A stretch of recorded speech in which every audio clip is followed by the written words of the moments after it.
아까 말씀드린 대로 오늘은 역대상 29장 1절부터 20절까지 말씀을 나누도록 하겠습니다. 2000년대 초반부터 최근까지 유행했던 단어 중에 웰빙이라는 단어가 있습니다. 여러분도 웰빙이라는 단어 많이 쓰시죠? 웰빙이란 의미는 삶에 있어서 복지, 행복, 안녕이라는 의미가 있습니다. 그러다가 2019년도에 들어와서는 이 웰빙이란 단어가 사어가 되었고요. 이것을 계승하는 말로 주로 유행하는 단어가 워라밸 또는 소확행과 같은 단어가 등장을 했습니다. 일과 삶의 균형인 워라밸, 소소하고 확실한 행복, 소확행, 이런 단어들의 초점은 인생을 좀 더 행복하게, 좀 더 질롭게 살고자 하는 그러한 소망이 담긴 그런 단어들입니다. 그런데 사람들이 이제는 잘 살아가는 웰빙만이 중요한 것이 아니라 잘 죽어야 한다는 그런 역발상의 흐름을 하기 시작했습니다. 그와 더불어서 생긴 신조어가 바로 웰다잉입니다. 과연 잘 죽는다는 것, 이것이 무엇일까요? 이것은 개인마다 바람직하다고 생각하는 어떠한 형태를 자신의 삶의 마지막으로 그렇게 장식하고자 하는 노력의 일환입니다.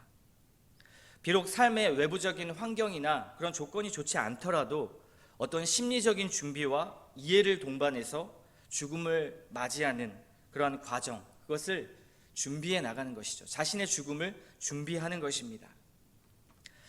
사람들의 관심이 어떻게 해야 잘 사는가의 이 질문에서 나이가 들어갈수록, 그리고 노년이 될수록 어떻게 해야 잘 죽는 것인가, 그리고 죽음 이후에 삶이 있는가에 대한 근본적인 질문을 하게 되는 것이죠.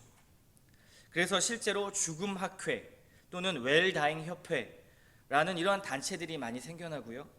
그리고 그 안에서 죽음을 맞이하는 교육과 프로그램을 준비해서 그렇게 자신의 죽음들을 준비해 나가는 사람들이 있습니다.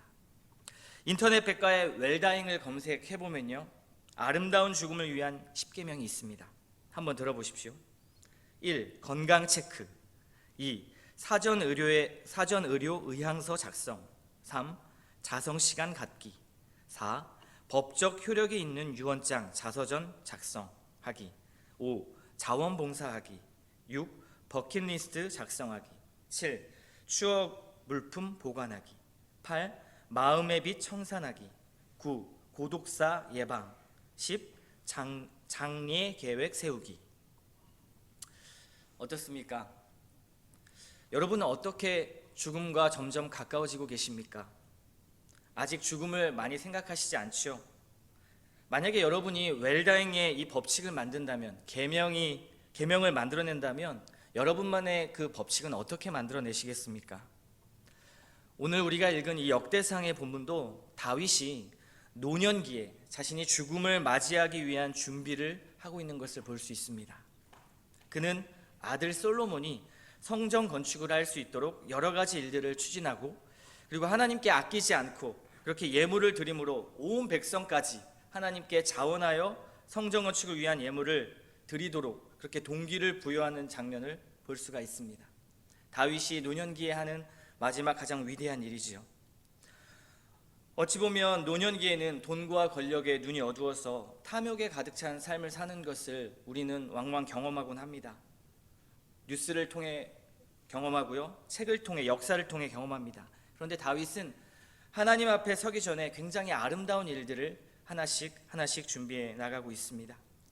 오늘 본문에서 중요한 두 가지는요, 다윗과 백성들이 예물을 드리는 그 중심과 마음이 어떠한가 살펴보는 것이고요, 그리고 그것을 받으시는 하나님이 어떠한 분이신가 하는 것입니다.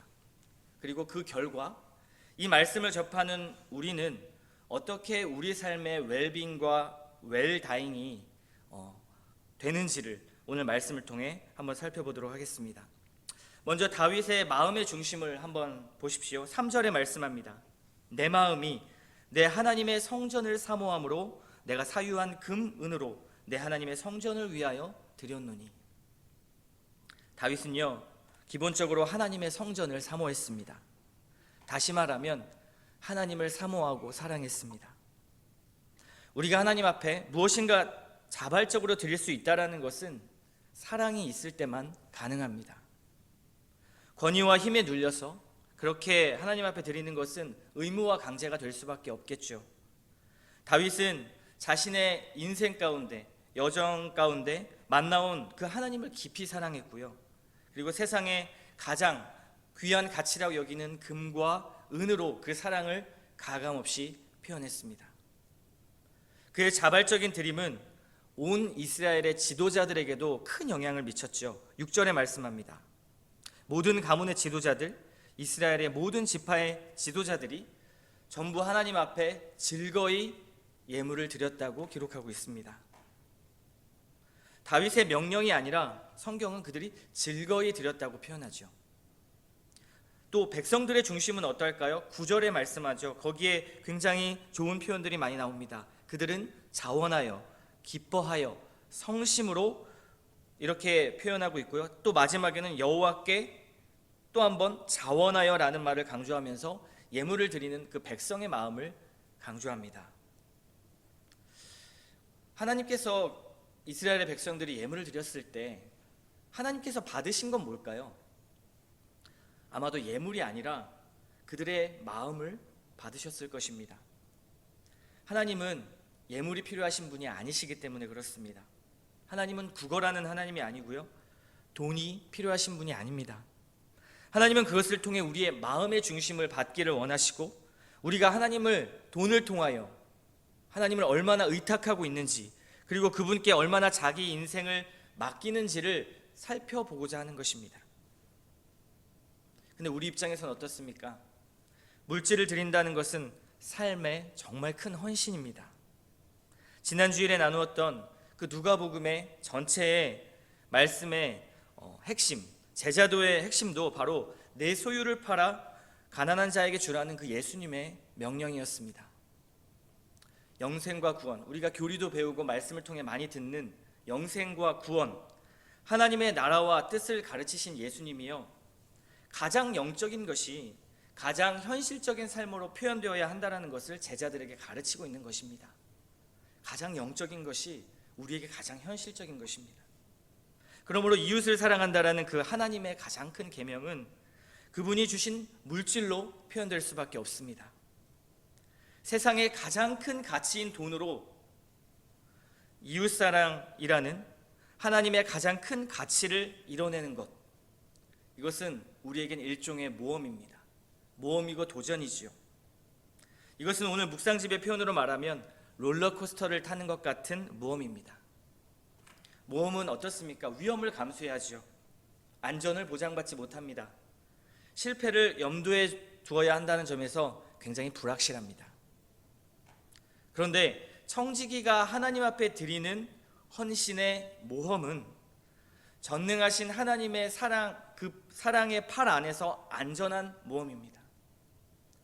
안전함과 모험이 좀 어울리지 않죠. 예수 그리스도의 복음, 그리고 그 은혜를 가지고 사는 삶만이 이 모험을 평생 동안 지속할 수 있고, 그 모험 속에서 좌절하거나 두려워하지 않고 끝까지 그 모험을 지속할 수 있습니다. 이 모험 안에 웰빙과 웰다잉이 있습니다. 그리스도인에게 웰빙은 하나님의 뜻을 향하여 과감하게 모험하는 삶입니다. 순간순간 하나님 앞에 헌신하는 것들이 모두 다 웰빙하는 그런 모험인 것이죠. 그리스도인에게 웰다잉은 다윗처럼 끝까지 하나님을 사랑하며 신뢰하고, 그리고 우리의 본향에 들어갈 준비를 하는 것, 그것이 웰다잉 하는 것입니다. 돈의 청지기로서 주신 소유로 그 모험을 한다라는 것은 하나님을 우리가 우리의 돈으로 도와드린다거나 봉양하는 것이 아닙니다. 하나님이 부족해서 받는 것이 아니기 때문에 그렇죠. 만약 도움받고 봉양받으시는 하나님이시라면 우리의 모험은 결코 안전할 수 없을 것입니다. 그야말로 불확실한 분께 우리가 모험하는 것이 되기 때문에 그렇습니다. 그러나 우리의 모험은 하나님의 부족함을 채우는 데 사용되는 것이 아니라 하나님이 모든 것의 소유권자라는 것을 고백하는 그 고백입니다. 하나님은 부족하지 않으시고요, 언제나 완전하십니다. 그래서 이것을 사실이 엄밀히 말하자면 우리는 모험을 하고 있는 것이 아니라 가장 안전한 곳에 투자하고 있는 것입니다. 이 모험은 믿음에 근거하고요, 그리고 그 믿음은 하나님을 아는 지식에 근거합니다. 다시 말하면 하나님은 어떠한 분인가 라는 것에 따라 우리의 모험이 달려 있습니다. 아까 제가 서두에 하나님은 어떠한 분인가 살펴보자고 말씀을 드렸지요. 그분이 누구이신지 오늘 본문 11절부터 13절까지 다윗의 기도를 한번 들어보십시오. 메시지의 성경의 번역으로 제가 읽어드리겠습니다. 우리 조상 이스라엘의 하나님, 옛적부터 영원까지 찬양 받으소서. 오 하나님, 위대하심과 능력, 영광과 승리와 위엄과 영화가 모두 주의 것입니다. 그렇습니다. 하늘과 땅의 모든 것, 모든 나라가 주의 것입니다. 주께서 친히 모든 것 위에 높아지셨습니다. 부귀와 영광이 주께로부터 나오며 주께서 모든 것을 다스리십니다. 그 손안에 힘과 능력으로 모든 것을 세우시고 강하게 하십니다. 오 하나님, 우리 하나님, 이제 우리가 주께 감사하며 주의 영화로운 이름을 찬송합니다. 이 하나님이 나의 하나님이고요, 여러분의 하나님이고요, 우리의 하나님입니다. 이 전능하신 하나님의 사랑의 팔 안에만 있다면 우리는 그 어떠한 모험보다도 안전한 모험을 하고 있는 것입니다. 다윗은 지금 그것을 고백하고 있죠. 오늘 말씀을 좀 정리해 보겠습니다. 이처럼 최상의 헌상은 하나님의 주권, 그 주권을 인정하는 것에서 시작합니다. 다윗의 고백은 결국 하나님의 주권을 인정하는 것이죠. 이것을 통해 자발적으로 기쁨으로 성심으로 드리는 것이고요, 그것을 통해 하나님이 일이 이루어지는 것입니다. 또한 최상의 헌상은 하나님을 향한 모험을 하는 것과 같습니다. 모험은 불확실성을 전제로 하지만 은혜의 모험은 하나님 안에 있으므로 가장 확실하고 안전합니다. 결론적으로 이 모험을 한다는 것은 곧 내 힘과 능력, 돈과 물질에 내 인생의 웰빙과 웰다잉이 달려있는 것이 아니라 하나님의 주권으로부터 비롯된 인간을 향한 그 사랑과 은혜에 달려있음을 고백하는 것, 그것이 최상의 헌상입니다. 소유로 안전을 추구하는 세상 속에서 여러분의 모험은 무엇입니까? 제게 모험은 목회자의 길을 걷는 것입니다. 소유로 살지 않고 하나님의 은혜로 사는 법을 배우고 경험하는 것이 목회의 과정인 것 같습니다. 얼마 전에 우리는 일하는 목회자입니다 라는 책이 발간되었습니다. 우리는 일하는 목회자입니다. 한국교회의 구조와 문화 속에서 목회자들이 목회 이외에 다른 일을 할 수밖에 없는 상황으로 내몰리게 되고, 이중직과 그리고 목회자의 정체성에 관한 실제적 사례를 바탕으로 그렇게 논문을 쓴 책입니다. 오늘날 기독교는 급속하게 퇴락하고 있고요, 교회와 성도는 급감하고 있습니다. 우리 교회는 참 특이현상이죠. 우리 교회는 늘어나고 있습니다. 하나님의 은혜입니다. 이것 또한 다음 세대는 선교지의 상황과 같은 상황이기에 찾아보기가 어렵습니다. 이것이 실제 우리나라의 한국교회의 현실입니다. 이러한 상황 속에서도 수많은 목회자들이, 그리고 목회를 준비하는 신학생들이 그 길에 들어서며 자발적인 가난을 택하지만 강제적 가난을 요구받는 그런 상황으로 내몰리는 교회와 사회의 구조 속에서 괴로워하고 생계를 위해서 이중직을 선택하는 안타까운 현실을 말하고 있는 것이 그 책의 내용입니다. 그 저자는 이렇게 표현을 합니다. 그 책에 있는 일부분의 내용입니다. 목회자들이 낭떠러지라고 할 수 있는 극심한 생활고에 빠지기 쉬운 이유가 바로 이것이다. 목회자의 빈곤은 자발적인 동시에 강제된 것인데, 이 강제된 가난에 저항하는 것은 곧 목회자 정체성에 반하게 된다는 역설적 결과를 초래한다. 실제 삶에서 자발적 가난과 강제된 가난은 엄밀히 구분되지 않기 때문이다. 그렇기에 목회자들은 자기 정체성 외부에 있는 강제된, 즉 구조적 가난을 정체성의 내부로 자발적 가난의 영역으로 끊임없이 환원시키며 살아간다. 이 책이 말하고자 하는 것은 한국교회와 사회의 구조적 문제가 목회자를 강제적 가난으로 몰고 가는 그 문제를 진단하고, 그리고 대안들을 제시하며 목회자의 소명이 무엇인지를 말해주고 있습니다.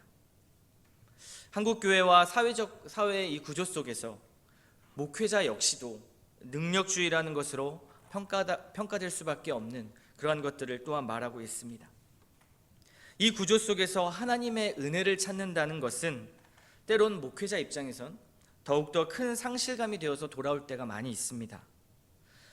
하나님이 기뻐하시는 일을 하려고 많은 것을 포기하고 헌신했는데, 어쩌면 인생 전부를 걸었는데, 하나님은 왜 더 좁고 협착한 그러한 사회의 구조와 현실 속으로 나를 몰아넣으시는가?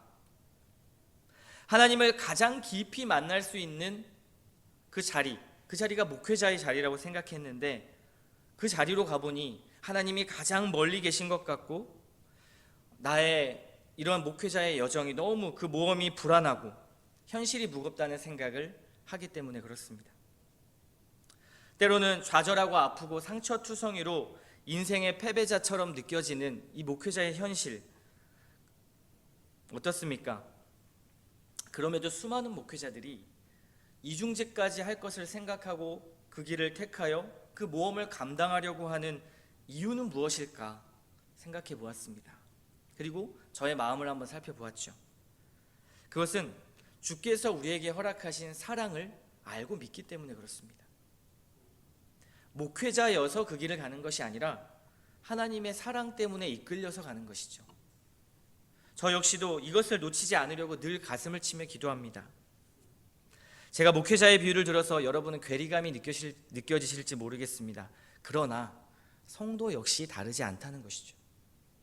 여러분 역시 세상의 돈이라는 엄청나게 이성적이면서도 불합리한 사회 구조 속에, 그 파도 속에 서핑을 하고 계십니다. 부익부 빈익빈의 구조와 치열하게 경쟁하여 살아남지 않으면 안 되는 현실 속에서 여러분은 돈을 나누셔야 되고요, 양보하셔야 되고요, 그들에게 때로 져주고 피해를 보라는 도전적인 말씀을 들어야 합니다. 그리고 예수의 길을 걸으라고 촉구받지요. 그러니 여러분은 실상 최고의 모험을 하고 계신 것입니다. 그 모험을 하는 동지들이 이 교회에 모였습니다. 그리고 주님은 우리에게 함께 계속하여 그 모험을 하라고 말씀하십니다. 다윗의 인생의 마지막에 이러한 웰다잉을 할 수 있었던 것은 그가 수없이 겪어왔던 삶의 여정의 모험 속에서, 그리고 그와 함께 하나님이 붙여주신 공동체 덕분에 그는 웰다잉을 할 수 있었던 것입니다. 그래서 그는 더 깊이 더 큰 모험 속으로 들어갈 수 있었고요, 비록 실패할 때도 있었지만 때마다 하나님은 그를 일으키셨고, 그럴수록 더 큰 하나님의 사랑과 능력을 다윗은 경험했습니다. 모험할수록, 더 깊은 모험으로 들어갈수록 하나님의 사랑이 이렇게 크구나, 하나님의 은혜가 이렇게 크구나 라는 것을 깨달아 갔던 것입니다. 사랑하는 성도 여러분, 하나님이 맡겨주신 이 소유로 모험으로 가득 찬 삶에 한번 뛰어들어 보십시오. 여러분 혼자가 아닙니다. 함께 걸어가는 이들이 있습니다. 그리고 그곳에 진정한 안전이 있음을 한번 경험해 보십시오. 주의 뜻대로 기뻐하고 자원하여 나누고 베풀고 드리는 일에 모험하십시오. 그래서 오늘 묵상집의 기도와 같이 이렇게 기도했으면 좋겠습니다. 그리스도인의 모험적인 삶을 격려하고 세상에서 하나님 나라의 백성으로 사는 소명을 인식하는 가정과 교회가 되게 하여 주시옵소서. 우리의 삶과 죽음이 예수님으로 웰빙하고 예수님으로 웰다잉할 수 있도록 그분의 사랑으로 가득 채워 주시옵소서. 주님과 함께하는 이 모험을 기꺼이 해나가되 가장 큰 안정감을 누리게 하여 주시옵소서. 이렇게 기도하는 오늘 이 아침 기도 시간이 되었으면 좋겠습니다.